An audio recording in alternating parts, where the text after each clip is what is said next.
우리 하나님 말씀 히브리서에 있는 말씀 함께 보겠습니다. 신약 성경 히브리서 바울 쓰신 가운데 가장 마지막 책입니다. 히브리서 9장 신약 성경 361페이지 히브리서 9장 2절에 있는 말씀 우리 함께 읽겠습니다. 예비한 시작. 예비한 첫 장막이 있고 그 안에 등대와 상과 진설병이 있으니 이는 성소라 일컫고. 네. 그 뒤에 있는 말씀 쭉 읽으면 좋지만 그 정도만 읽겠습니다. 날씨가 많이 춥지요. 네. 봄이 온다고 생각하고 다니다가는 얼겠다 하는 생각이 들 정도로 많이 날이 맵습니다. 우리 지난 금요일 날 어떤 내용이었습니까? 성막의 덮개들, 우리 성막 덮개를 우리가 지난 금요일 날 함께 나누었습니다. 성막 덮개가 몇 겹으로 되어 있었다 했습니까? 네 겹으로 되어 있었다. 성전 안에 벽은 어떻게 되어 있다 그랬습니까? 벽은 무엇으로 되어 있었다 그랬습니까? 네, 순금으로, 조각목의 순금으로 이렇게 입힌 그런 벽들이 성전 성소의 벽으로 되어 있었다. 황금 벽과 그 안에 기구들은 어떻습니까? 기구들도 황금입니다. 촛대는 아예 전부 황금이고 다른 거는 금으로 다 입혀가지고 황금입니다. 하나님께서 황금을 굉장히 좋아하신 것 같습니다. 그렇죠? 우리 다음에 이 황금에 대해서 이야기를 나눌 시간도 있을 것 같아서 자세하게는 이제 말씀드리지 않겠습니다. 황금 벽과 안에 황금으로 있는 많은 그 기구들 있는 그런 가운데 위에 천장이 어떤 천장이었다 했습니까? 그 네 개 가운데 가장 안에 있는 그 덮개가 어떤 것으로 되어 있었다 그랬습니까?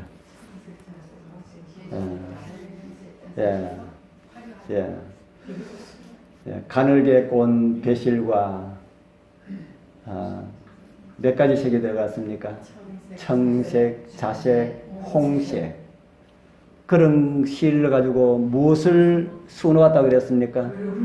그룹을 공교하게 수를 놓았다. 그룹을 공교하게 수를 놓았다. 그래서 성소 안에 들어가면은 그 성소는 너무 아름답습니다. 그래서 그 성소를 본따서 베드로 성당을 그렇게 지었는지 모르겠습니다.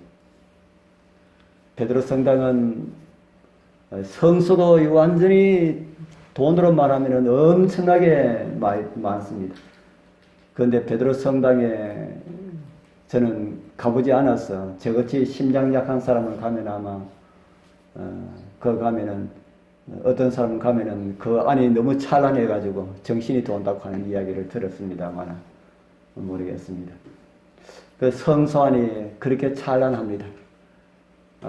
위에 천장도 이렇게 수를 놓은 이런 아름다운 천장을 하고 있고 양가에 그 벽이 황금이고 거기에 촛대에 불에 그 비춰 나오는 그 불빛이 아주 찬란하게 비치게 될 것이다. 그리고 이 아름다운 막을 위에 무엇으로 덮었다 했습니까? 이거 무슨 털이라고 그랬습니까? 염소 털로 만든 그 아름다운 천을 가지고 이런 것을 가지고 이렇게 덮어버렸습니다. 이왕이면 바깥에도 보기 좋고 안도 보기 좋고 다 보기 좋으면 좋은데 안만 보기 좋고 밖에는 이것으로 덮었다. 그리고 세 번째 덮개는 또 뭐라 그랬습니까? 이거는 붉은 물들인 수양의 가죽. 이 붉은 물들인 수양의 가죽도 이게 제일 가의 게 아니지 않습니까? 이후에 또 무엇으로 덮는다 그랬습니까? 해달의 가죽으로 또 덮는데 왜 이렇게 물을 들여가지고 덮게 했을까? 보이지도 않는데 그렇지 않습니까? 안에 제일 밑에 들어가든지 제일 위에 들어가든지 하면은 뭐 물을 들여가지고 하든지 어떻게 해도 괜찮은데 이 속에 넣어가지고 위에 덮고 밑에 입고 해가지고 보이지도 않을 건데 왜 이렇게 물을 들였을까?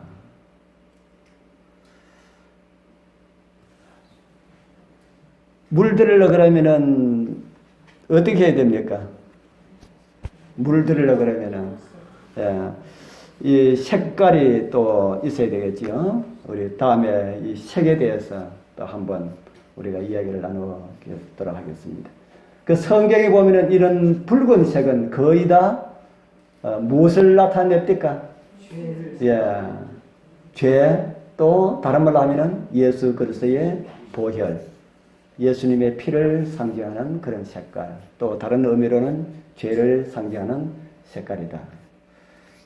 그래서 비록 속에 들어가 있지만은 성소를 완성하기 위하여서는 무엇이 거기에 있더라 하는 겁니까? 무엇이 있더라? 우리의 죄를 해결하기 위한 예수님의 보혈이 거기에 있더라. 비록 보이지는 않지만은 우리 눈에, 저와 여러분들의 눈에 예수님의 십자가 보이지 않지만은 우리의 성소, 우리의 죄를 제거하기 위하여서 그 성소에는 주님의 보혈이 있다 하는 겁니다. 그리고 지난번에 말씀드린 것처럼 마지막에 이 해달 가죽으로 이렇게 했다. 이렇게 한 그 이유들이 완전에 대해서 그렇게 그 광야 그 뜨거운 그 지대에 성소를 안전하게 보호하기 위하여서 그렇게 했다. 다른 말로 하면은 우리의 성소 되시는 예수 그리스도는 우리의 완전한 보호막이 되신다 하는 것에 대한 상징이라고 말씀을 드렸습니다. 그 외에도 아름다운 천은 예수 그리스도의 아름다운 성품을 상징하기도 합니다. 흰 염소털은 예수 그리스도의 의를 상징하고 붉은 물들인 수양의 가죽은 예수 그리스도의 십자가를 상징하고 마지막 덮개인 해달의 가죽 그것은 죄 있는 예수님의 육신의 모양을 상징한다 하고 그렇게 성경은 우리에게 가르쳐주고 있습니다. 우리 성도님들 우리 모두 다 예수님 안에서 예수님처럼 그렇게 살아가게 되기를 소망합니다. 이 성수는 다 하나하나가 예수님께서 어떻게 걸어가시고 어떻게 우리의 구세주가 되시는지를 가르쳐주고 있는 그런 아름다운 상징입니다. 이제 오늘은 이 성막의 구조에 대해서 함께 좀 살펴보도록 하겠습니다. 성막은 세 개의 부분으로 되어 있습니다. 이 같은 내용을 앞으로 계속해서 좀 많이 나누게 될 것이라서 자세하게는 오늘 다루지 않겠습니다. 세 부분이 되어 있는데 그 히브리서 9장 2절에는 예비한 첫 장막과 그 안에 등대와 상과 진설병이 있는 이것을 가지고 성소라고 한다 했습니다. 성막과 관련된 것을 우리에게 보여주시기 위하여서 이렇게 여러 가지 많은 것을 우리에게 가르쳐주고 있습니다. 성소에 관한 이 모든 것은 우리를 구원하시는 하나님을 좀 더 우리에게 잘 깨닫도록 잘 이해하도록 하기 위하여서 성소를 통하여서 우리에게 가르쳐 주시는 것이다 하고 우리는 그렇게 이해할 수가 있습니다. 성소라고 하면은 요 안에 있는 요것만 성소가 아니고 성소라고 하면은 어떤 것이 성소겠습니까? 성소라 하면은 그 포장친 그 안에 있는 모든 것을 다 해가지고 성소라고 합니다. 요 집만 성소가 아니고요. 그 전체, 그 회막, 가에 포장 쳤는 그 안에 모든 땅을 가지고 다 성소라고 합니다. 하나님께서 거룩하게 구별된 그런 장소다. 다른 어떤 외부의 어떤 것으로부터 침입 당하지 않도록 하기 위하여서 그렇게 포장을 치고 그렇게 했습니다. 그 포장을 친 그 안에 이제 집이 있는데 그 집안에 있는 집안에 이 두 칸이 있죠. 두 칸이 있는데 그 첫 번째 칸을 또 일반적으로 우리에게 이야기하기를 그건 또 다른 의미에서 그 성소라고 그렇게 불려집니다. 성소 그 전체적인 의미에서 그렇게 하는데 그걸 또 세부적으로 이야기하면은 안에 있는 집 가운데 첫 번째 칸을 가지고 성소라고 불려지고 그 다음에 두 번째 칸은 무엇으로 불려집니까? 우리가 잘 아는 두 번째 칸은 지성소로 우리에게 불려집니다. 히브리서 기자는 우리에게 또 이렇게 말씀을 해주고 있습니다. 히브리서 8장 4절에서 5절 우리 같이 한번 읽어보겠습니다. 예수께서 시작. 예수께서 만일 땅에 계셨다면 제사장이 되지 아니하셨을 것이니 이는 율법을 쫓아 예물을 드리는 제사장이 있습니다. 저희가 섬기는 것은 하늘에 있는 것의 모형과 그림자라. 모세가 장막을 지으려 할 때에 지시하심을 얻은과 같으니 가라사대 삼가 모든 것을 산에서 내게 보이던 본을 쫓아 지으라 하셨느니라. 아멘. 이곳 히브리서의 기록을 좀 자세하게 살펴볼 그런 필요가 있다는 생각이 듭니다. 예수님께서 만일 땅에 계셨다면은 뭐가 되지 아니하셨다 그럽니까? 제사장이 되지 아니하셨다. 그 이유가 뭐라 그럽니까? 이 땅에는 율법을 따라서 예물 드리는 제사장이 있다. 그러나 예수께서 이 땅에 계시지 않으므로 무엇이 되어서 계신다 합니까? 제사장이 되어서 계신다. 우리 예수님께서 하늘에서 지금 제사장으로 계신다라고 하는 그런 말씀을 우리에게 주고 있습니다. 이 땅에서 섬기는 제사와 관련된 것들은 어떤 것이 있을까? 여기에 보면은 두 번째 그 빨간 줄에 보면은 저희가 섬기는 것은 하늘에 있는 것이 뭐라 그럽니까? 하늘에 있는 것이 모형과 그림자다. 하늘에 있는 것이 모형과 그림자다. 그러면은 이 땅에 있는 성소를 우리가 보면은 무엇을 볼 수 있겠다는 겁니까? 이 땅에 있는 성소를 우리가 하나하나 세밀하게 살펴보면은 무엇을 볼 수 있겠다는 겁니까?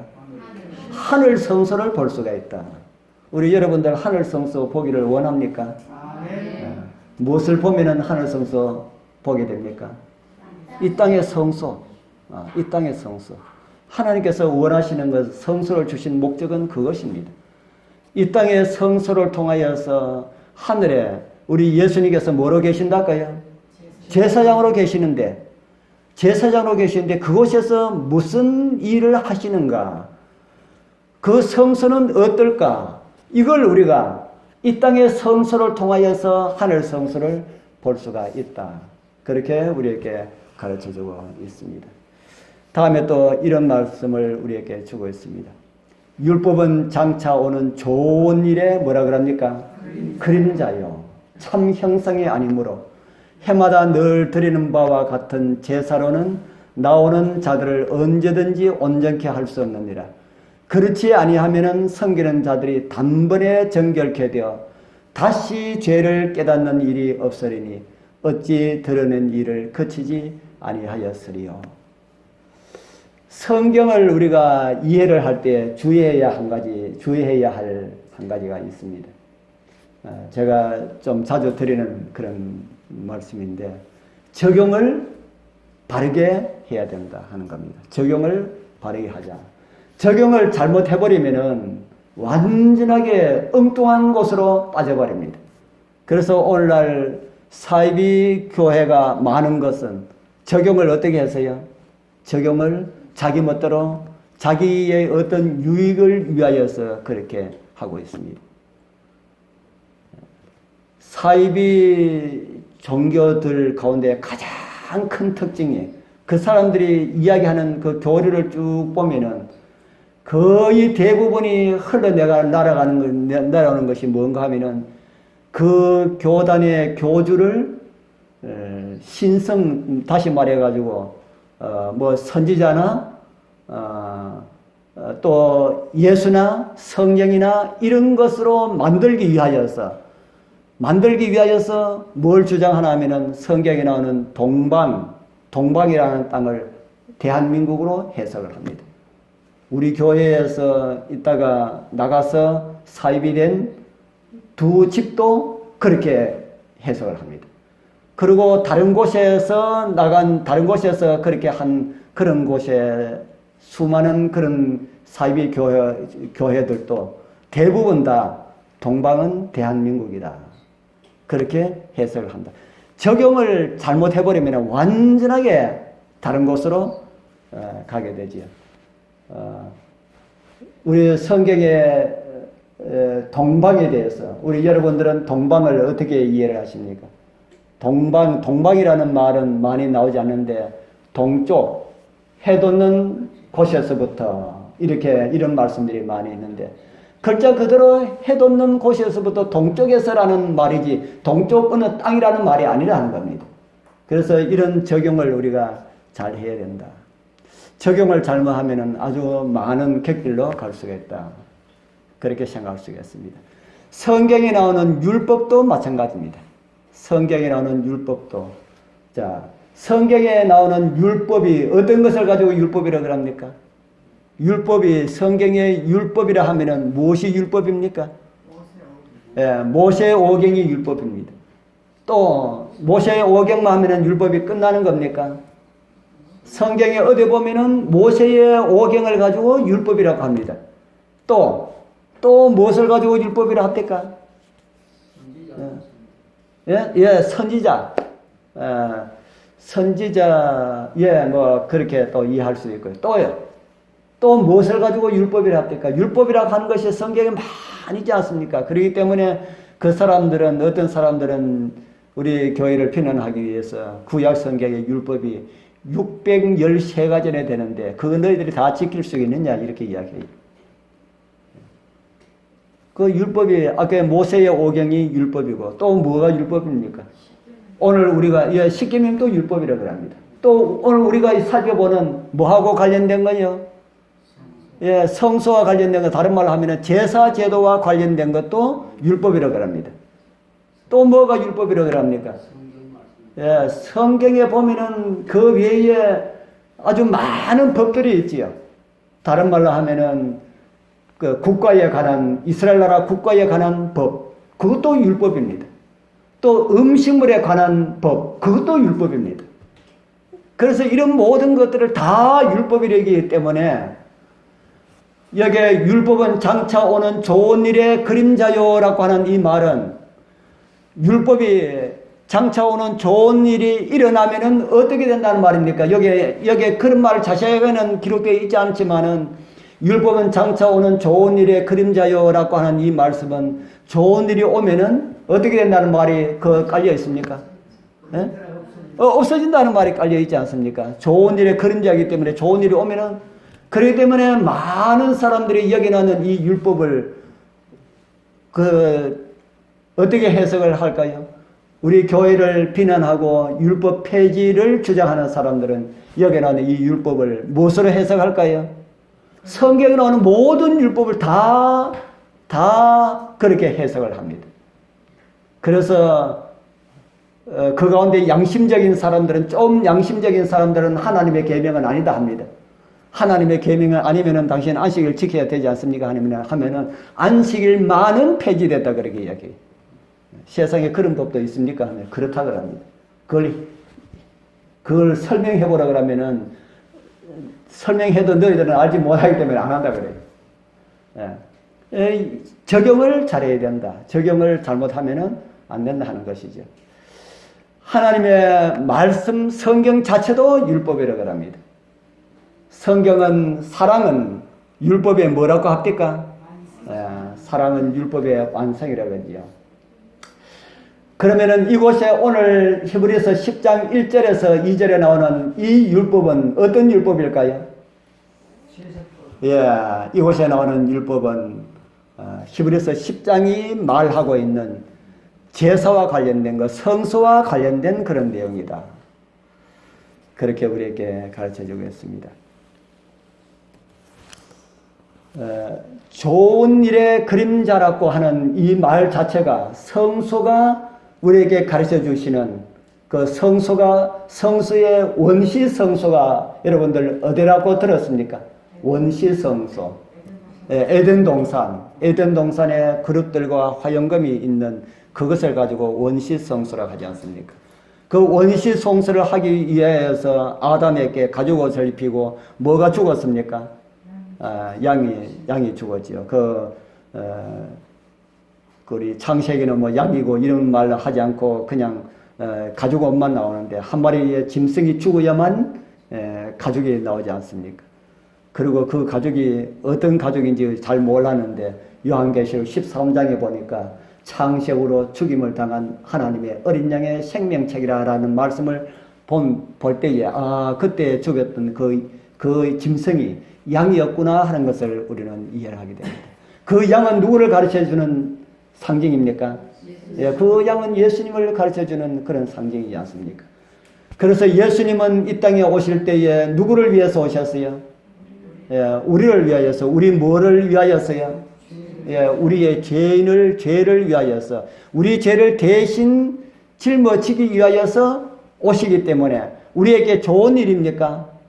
예, 이 세상에 그 어떤 것보다 가장 좋은 일이지요. 그래서 복음이라는 말이 이제 그렇게 나오는 겁니다. 가장 좋은 일. 우리가 예수님을 통하여서 용서함 받고 정결하게 함을 받고 이런 일이 온다. 그래서 율법은 그 일에 대해서 오늘 히브리서가 말하려고 하는 그 성소에 관한 이런 모든 것들은 그 예수님에 대한 그런 좋은 일의 그림자로 그렇게 했다. 그렇게 성경은 우리에게 가르쳐주고 있습니다. 우리의 죄가 용서함을 받고 정결하게 되는 것, 이것을 우리가 잘 알지만 이것을 좀 더 은혜롭게 우리 마음 가운데 감동이 줄 수 있도록 이렇게 깨달을 수 있는 것이 바로 성소라는 것입니다. 그래서 성소에서 그 양이 어떻게 죽임을 당하고 어떻게 그 성소에 죽임을 당한 양이 지성소로 들어가서 어떤 일을 어떻게 하는지 이런 것을 우리가 이해를 하면은 우리 예수님의 우리를 위한 그 사역을 아주 조금이라도 이해를 할 수가 있다 하는 것입니다. 하나님께서 우리에게 바르게 깨닫기를 원하는 그런 방법으로 우리를 구원하시는 하나님의 사역을 바르게 깨닫고 더 깊은 감사와 헌신의 마음을 가지게 되길 바랍니다. 그리고 둘째 칸을 지성소라고 그렇게 부르지요. 성소의 이 구조에 대하여서 정언의 말씀은 이런 말씀을 주고 있습니다. 성막은 화려한 휘장으로 칸을 막아 앞칸을 성소, 뒷칸을 지성소라고 부르는 두 칸으로 되어 있었다. 성소로 들어가는 입구도 그와 같은 휘장으로 가려져 있었다. 이 성소에는 두 칸이 있는데 두 칸마다 들어갈 때마다 그 출입문이 휘장으로 되어 있습니다. 같은 책에 또 이런 말씀이 있습니다. 지성소에는 값진 목재로 제조하고 그 안팎으로 금을 산 법궤가 있었고 그 안에는 하나님의 십계명을 기록한 두 돌비가 들어있었다.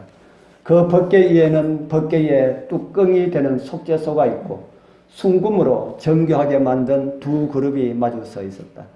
이 지성소에는 하나님께서 그 그룹 사이에 영광의 구름 가운데 나타나셨다. 누가 거기에 나타나셨다는 겁니까? 예, 하나님께서 나타나셨다.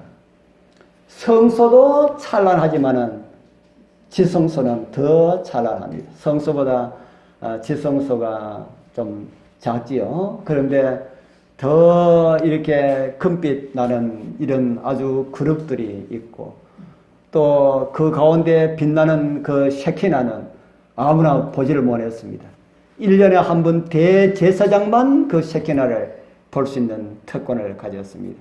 그 셰키나 그 불빛, 그것이 누구의 임재의 상징이라 그럽니까? 하나님의 임재의 상징. 하나님께서 그 그룹 사이에 계시겠습니까?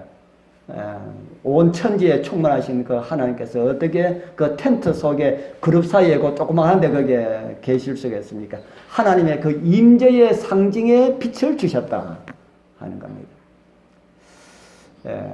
그래서 이 앞에 성소는 불이 있어가지고, 무슨 불이 있습니까? 성소는 촛대가 있어가지고 환하게 빛이 났지만은 지성소는 불이 있을까요, 없을까요? 불이 없습니다. 무슨 빛만 있습니까? 하나님의 임재의 빛만 있습니다. 하나님의 임재의 빛이 없으면은 셰키나가 저 그룹이 어디 있는지, 법궤가 어디 있는지 대제상에 들어가서 아무도 모릅니다. 그러나 하나님의 임재의 상징의 그 빛 때문에 들어가는 대제사장은 다 알게 되지요. 저와 여러분들도 우리 하나님께서, 예수님께서 십자가에 달려 돌아가시면서 뭐를 찢어주셨어요? 뭘 찢어주셨습니까? 예수님께서 십자가에 달려 돌아가시면서 성소의 휘장을 찢으시고 저와 여러분들을 어디로 초대합니까? 지성소. 다른 말로 하면 하나님의 임재의 빛으로 초대를 합니다. 얼마나 영광입니까? 우리는 감히 하나님의 빛, 감히 우리가 쳐다보지도 못하고 우리는 그 빛에 가하면 우리는 다 죽고 이렇게 될 건데, 예수님께서 당신의 육체로 휘장을 찢으시고 하나님의 임재의 빛 가운데로 오느라 그렇게 초대하시는데, 오늘 저와 여러분들이 그렇게 살아야 됩니다. 하나님의 임재의 빛 가운데 사는 것처럼 그렇게 살아야 합니다. 그래서 성소에는 항상 이 불이, 지성소에는 불이 없었기 때문에 일반 다른 사람들의 출입이 필요가 없었습니다. 그런데 성소에는 촛대가 있었기 때문에, 촛대가 불이 꺼질 가능성이 있습니까? 없습니까? 꺼질 가능성이 있어요. 그 촛대는 누구를 상징한다 그랬습니까? 촛대는 예수님을 상징하고 또 두 번째로는 저와 여러분들을 상징합니다. 그러면은 그 촛대의 불빛은 예수님의 사역을 상징하는데 불이 꺼지면 되겠습니까? 안 되겠습니까? 안 되죠. 그렇기 때문에 제사장이 그 불을 계속해서 감금을 합니다. 계속해서 보살핍니다. 불이 꺼지면은 다시 붙이고 계속해서 그 불이 피어 있도록 그렇게 하는 그런 일들을 합니다. 정은의 말씀에 또 보면은 제가 성서를 하면서 정은의 말씀을 제가 할 수만 있으면 제가 드리지 않으려고 제가 하는데, 앞으로도 할 수만 있으면 제가 드리지 않으려고 제가 합니다. 왜냐하면은 하도 우리는 정은의 말씀을 많이 보기 때문에 우리는 괜찮은데 제가 이걸 해가지고 다른 곳을 이렇게 좀 오고 하는데, 그 교회에는 성경 말고 보는 것이 있더라라는 말을 듣기 싫어서 제가 정은의 말씀을 하지 않더라도, 앞으로 하지 않더라도 우리 성도님들 이해를 해 주시기 바랍니다. 그 대신에 정은에 있는 말씀을 제가 입으로 제가 다 말씀을 드리도록 하겠습니다. 여기 보면은 성소의 봉사는 매일의 봉사와 연례적인 봉사의 두 부분으로 구성되어 있다. 이것도 제가 이 책 없이 그냥 이렇게 제가 말씀을 드려도 되지 않겠습니까? 그런데 어떤 분들은 그게 어디 있노? 이렇게 이야기하신 분들 혹 있어요. 우리 성도님들은 그렇게 묻지 마십시오. 묻지 마시고 제가 책에 대한 걸 이야기하지 않더라도 그렇게 제가 책에 있는 내용을 이야기해도 이렇게 제가 하지 않고 그렇게 하도록 하겠습니다. 매일의 봉사와 연례의 봉사가 두 부분으로 되어 있다. 매일의 봉사는 성막의 뜰에 있는 번제단과 성소에서 수행되었고, 매일 드리는 제사는 이제 앞으로 이제 우리 매일 드리는 제사에 대해서도 우리가 좀 체계적으로 우리 자세하게 좀 살펴보도록 하겠습니다. 그리고 연례적인 봉사, 이거는 1년에 한 번 드리는 봉사. 아까는 매일 드리는 봉사. 매일을 드리는 봉사겠습니다. 이거는 아침에 제사 한 번 드리고, 저녁에 제사 한 번 드리고, 그리고 또 필요에 따라서 죄인이 양을 가지고 오면 또 제사 드리고, 이걸 가지고 매일 제사라고 합니다. 이 매일 제사는 성소에서, 성소 뜰에서 해가지고 성소 끄지만 오는 그런 제사입니다. 그와 반면에 연례적인 봉사는 지성소에서 거행되었다 합니다. 1년에 한 번, 아까 말씀드린 것처럼 1년에 한 번 대제사장이 지성소에 들어갔다. 여기 보면은 대제사장 외에는 어떤 사람도 성소의 안쪽 칸을 들여다보아서는 안 되었다. 들여다보면 어떻게 됩니까? 들여다보면 죽어요. 누구의 상징이 있다 그랬습니까? 하나님의 임재의 상징이 있기 때문에 대제사장 외에는 아직까지 성소로 나가는 그 길이, 지성소로 나가는 길이 휘장으로 가려져 있을 때는 대제사장 외에는 아무도 들어가지 못했다. 대제사장도 함부로 들어갈 수 있었습니까? 없었습니까? 함부로 못 들어갔습니다. 그 백성들을 위하여서 속죄제를 드리고, 자기 가족을 위하여서 속죄제를 드리고, 자기를 위하여서 속죄제를 드리고 들어갔습니다. 그렇게 들어가도 백성들 가운데 죄 사함을 받지 못한 사람이 있으면은 하나님께서 간압을 해주지 아니하십니다. 너희들 가운데 죄가 있다 그러면 들어가서 하다가 다시 나와가지고 처리하고 다시 들어갔어요. 지성소 봉사는 그렇게 엄숙합니다. 대제사장 외에는 어떤 사람도 성죄의 안쪽 칼을 들여다보아서는 안 되었다. 대제사장도 오직 1년에 몇 번요? 단 한 번만 그곳에 들어갈 수가 있었다. 그것도 몹시 조심스럽고 엄숙하게 준비를 갖춘 후에 들어갈 수가 있었다. 자, 대제사장이 1년에 한 번 누구를 상징하겠습니까? 대제사장도 누구를 상징하겠습니까? 예수님. 그래서 히브리서는 우리의 대제사장이 하늘에 계신다 하고 그렇게 말씀을 하고 있습니다. 그래서 우리 대제사장은 딱 한 번 지성소로 들어가십니다. 딱 한 번 지성소로 들어가셔가지고 나오시면은 끝입니다. 지성소 봉사 1844년에 지성소 봉사로 들어가셔가지고 그곳에서 나오시면은 그것이 바로 재림이다 하는 것이죠. 그래서 이런 사실들을 성소는 우리에게 가르쳐주고 있습니다. 성소의 세 부분으로 되어 있다 그랬죠. 첫째는 성소고 두 번째는 지성소이고 다른 한 분은 성소의 뜰이다 합니다. 성소의 뜰에는 어떤 것들이 있습니까? 성소의 뜰. 성소의 뜰에는 흰 천으로 둘러싸여 있는 성소 안에 있는 모든 공간을 가리킵니다. 그 안에 있는 것을 모든 공간을 다 성소의 뜰이다 그렇게 이야기합니다.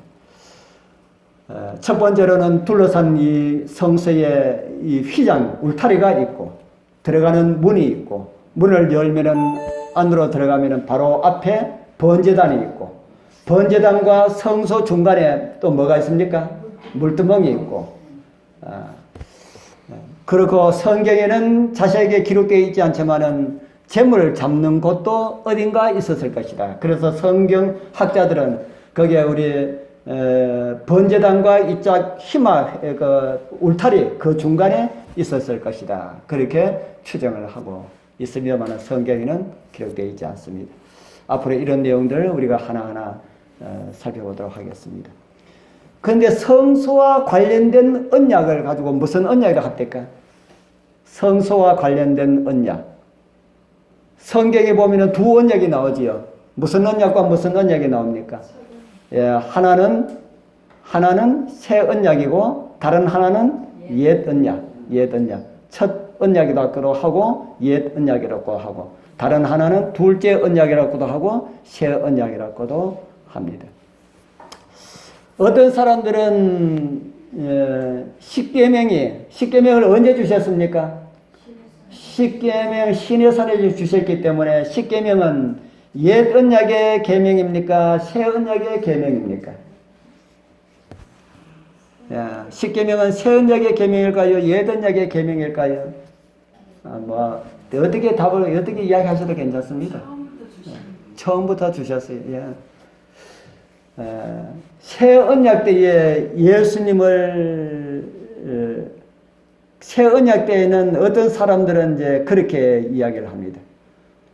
구약 시대는 율법 시대고 신약 시대는 무슨 시대라고 하는지 들어보셨습니까? 성령 시대. 예, 성령 시대라고도 하고 은혜의 시대라고도 하고 그런 이야기 들어보셨어요? 우리 교회에서는 그런 말 쓰지 않습니다. 밖에 다른 사람들하고 이야기하면은 구약 시대는 율법 시대, 신약 시대는 성령 시대, 다른 말로 하면은 은혜 시대. 그래서 요즘은 은혜로 구원을 받는다. 그렇게 이야기해요. 그러면은 그분한테 언제는 율법을 지켜서 구원을 받았습니까? 하고 물어보십시오.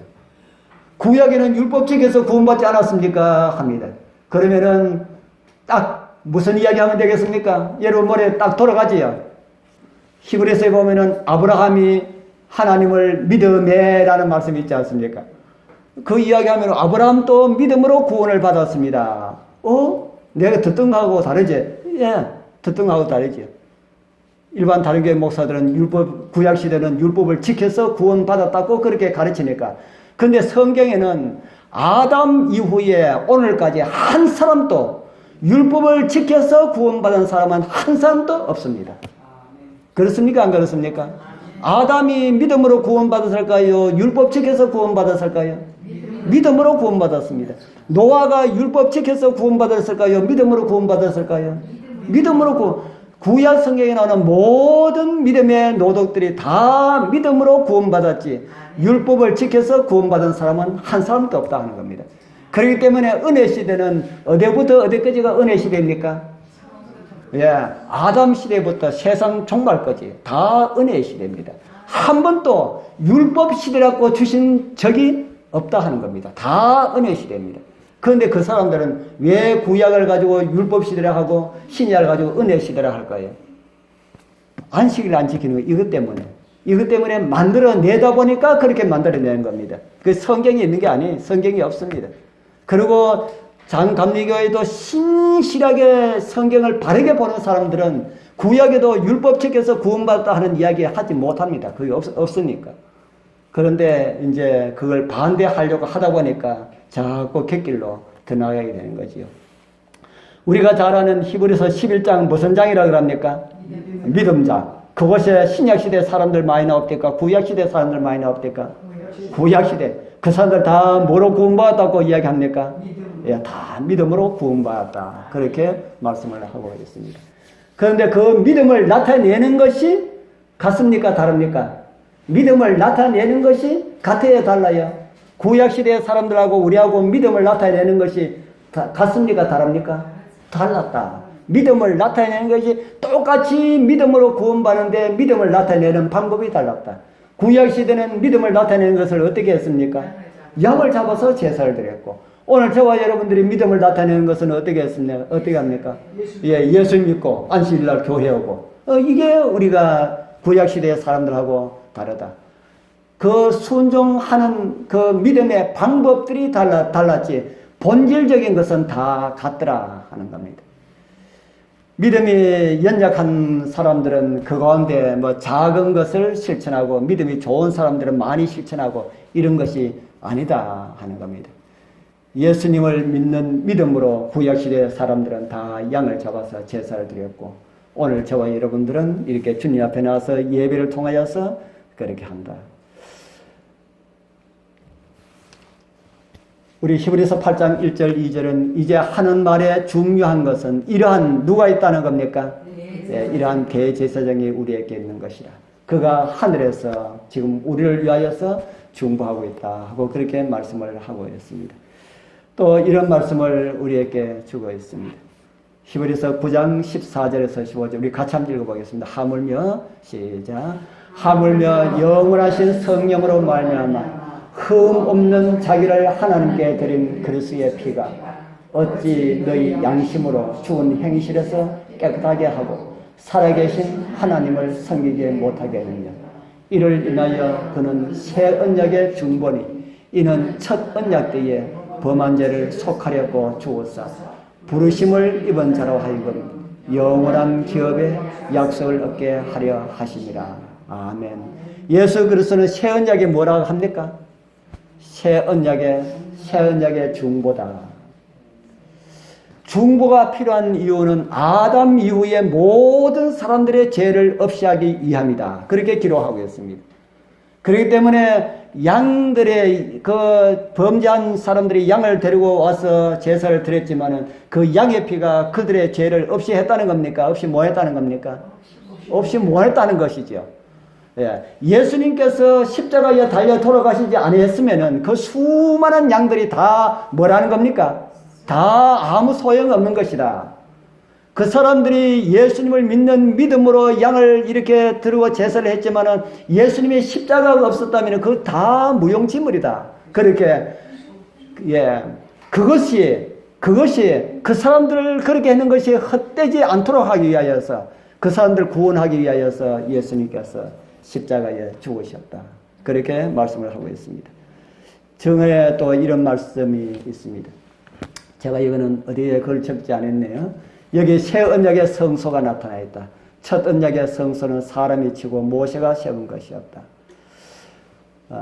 이 성소는 모세가 세운 것이었으나 이 성소는 하늘 성소죠. 사람이 친 것이 아니요 하나님께서 치신 것이다. 먼저 있던 성소에는 이 세상의 제사장들이 봉사했으나 나중 성소에서는 하나님의 우편에 앉으신 우리의 대제사장이 그렇게 봉사하고 있다. 먼저 것은 세상에 있고 나중에 것은 어디에 있다 그럽니까? 나중에 것은 하늘에 있다. 성소를 통해서 나타내고자 하시는 하나님의 은혜를 요한은 보고 또 기록하고 있는 그런 말씀들을 보게 됩니다. 말씀이 육신이 되어 우리 가운데 거하시며 우리가 그 영광을 보니 아버지의 독생자의 영광이요 은혜와 진리가 충만하더라. 이게 지난번에 이 말씀을 제가 거하시며라는 말씀을 드렸죠. 뭐라고 했습니까? 거하시며라는 이 말씀이 장막을 치시며 똑같은 말씀이 이 헬라어로 스케노라고 하는 말씀인데 똑같은 말씀을 요한계시록 7장 15절에는 빨간 글씨 뭐로 번역했습니까? 장막을 치시며 똑같은 글자입니다. 스케노 똑같은 헬라어를 가지고 요한복음 1장에는 우리 가운데 거하시며라고 했는데 똑같은 요한이 7장 15절에는 우리 가운데 장막을 치시며 이렇게 기록을 하고 있습니다. 다시 말해서 예수님께서 이 땅에 오신 것은 성소로 오셨다 하는 겁니다. 그래서 저와 여러분들이 성소를 알아야 할 이유가 거기에 있습니다. 누가 성소이기 때문에요? 예수님께서. 다른 사람들은 우리 다른 교회에서는 재림교회에서는 왜 그렇게 성소를 많이 보느냐? 뭐 우리 교회도 성소를 많이 보지 않지 않습니까? 저 교회에 와서 성소 공부 한 번도 못 했습니다. 교회에서 정말 한 번도 못 했어요. 이 교과 할 때에 한번 그랬고 그래서 저는 교회에서 꼭 이 성소를 한번 해야 되겠다 하고 배우고 배웠는데 제가 우리 교회에서도 성소 많이 안 해요. 그런데 다른 교회에서는 알려져 있기를 우리 교회는 성소에 대해서는 전문가들이다 그렇게 알고 있습니다. 왜 너희들은 성소에 대해서 그렇게 많이 알려고 하느냐? 누가 때문에? 누가 성소이기 때문에요? 예수님이 성소이기 때문에 성소하는 것이 당연하지 않습니까? 우리 예수님을 우리가 뜯어가지고 못 보지 않습니까? 그러나 뭐는 그렇게 볼 수가 있습니까? 성소는 제가 그 다음 금요일날은 현미경으로 본 성소. 우리는 성소는 하나하나 뜯어가지고 다 이렇게 세부적으로 다 볼 수가 있는 겁니다. 누구를 자세하게 알기 위함입니까? 예수님을 팔들어 하고 다리 이렇게 어떻게 해라 그러고 이렇게 우리는 못 보지 않습니까? 성소를 통하여서 우리는 그렇게 볼 수가 있다는 것이죠. 우리 성소를 통해서 우리가 정말 예수님을 알게 해주신 하나님의 은혜를 우리가 더 깊이 감사하게 되길 바랍니다. 우리 좋은 말씀인데 제가 읽지 않겠습니다. 이 땅의 성소는 하늘 성소를 알려주는 것이고 하늘 성소를 우리가 잘 이해하게 될 때에 우리 예수님과 조화된 이런 삶을 우리는 살아갈 수 있겠다. 그래서 예수님의 재림을 맞이할 수 있는 준비를 할 수 있겠다 하고 그렇게 우리 성소 공부의 결론을 그렇게 우리는 생각할 수 있습니다. 그래서 우리가 예수님의 재림을 촉진시키고 또 속히 본향에 이르게 되시는 우리 여러분과 제가 되기를 바라면서 오늘 말씀 마치겠습니다.